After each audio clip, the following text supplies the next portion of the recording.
লন্ডনে দীর্ঘ চিকিৎসা শেষে প্রায় 4 মাস পর আগামী সোমবার দেশে ফিরছেন বিএনপি চেয়ারপারসন বেগম খালেদা জিয়া। আর দেশে ফেরার এই আয়োজনে মানবতার অনন্য দৃষ্টান্ত স্থাপন করেছেন 3 বারের এই সাবেক প্রধানমন্ত্রী। অন্যান্য সহযাত্রীদের ভোগান্তি এবং কষ্টের কথা বিবেচনা করে বাংলাদেশ বিমানের একটি প্রস্তাব নাকচ করে দিয়েছেন তিনি। বিএনপি চেয়ারপারসনের প্রেস উইং সদস্য শামসুদ্দিন দিদার জানান, বিমান বাংলাদেশ এয়ারলাইন্সের একটি রেগুলার ফ্লাইটে চড়ে দেশে ফিরবেন বিএনপি চেয়ারপারসন। আগামী 4 মে লন্ডনের স্থানীয় সময় সন্ধ্যা 6টায় হিথ্রো বিমানবন্দর থেকে খালেদা জিয়াকে বহনকারী বিমানের ফ্লাইটটি উড্ডয়নের কথা। অন্তর্বর্তী সরকার ও বিমান কর্তৃপক্ষ অসুস্থ খালেদা জিয়ার শারীরিক বিষয়টি বিবেচনায় রেখে বিমানের লন্ডন সিলেট ঢাকা রুট পরিবর্তন করে লন্ডন ঢাকা সিলেট করার প্রস্তাব দেন। প্রস্তাবটি বেগম জিয়ার কাছে পৌঁছালে তিনি তা নাকচ করে দেন। তার জন্য বিমানের অন্য সহযাত্রীদের ভোগান্তি ও কষ্ট ভোগ করাতে মোটেই রাজি নন খালেদা জিয়া।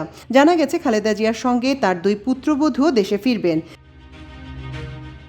এদিকে ওই ফ্লাইটে দায়িত্ব পালনের কথা থাকলেও মধ্যরাতে সরিয়ে দেওয়া হয়েছে 2 কেবিন ক্রুকে। তারা হলেন আল কুবরুন নাহার কসমিক ও মোহাম্মদ কামরুল ইসলাম বিপন।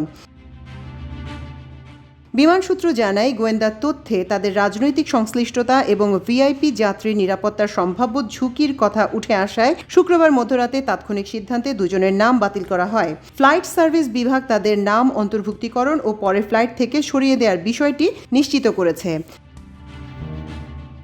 বিমান বাংলাদেশ সূত্র জানায়, গোয়েন্দা তথ্যে উঠে এসেছে আল কুবরুন নাহার কসমিক নিয়মিত ক্ষমতাচ্যুত প্রধানমন্ত্রী শেখ হাসিনার বোন শেখ রেহানার ফ্লাইট পরিচালনা করতেন। পতিত আওয়ামী লীগ সরকারের নেতাদের সঙ্গে ঘনিষ্ঠতা বজায় রেখে সরকারি সুবিধা ভোগের অভিযোগও রয়েছে তার বিরুদ্ধে। চাকরি জীবনে তিনি 18 বার কারণ দর্শানোর নোটিশ পেয়েছেন। শাস্তি হিসেবে একাধিকবার গ্রাউন্ডেরও করা হয়েছে।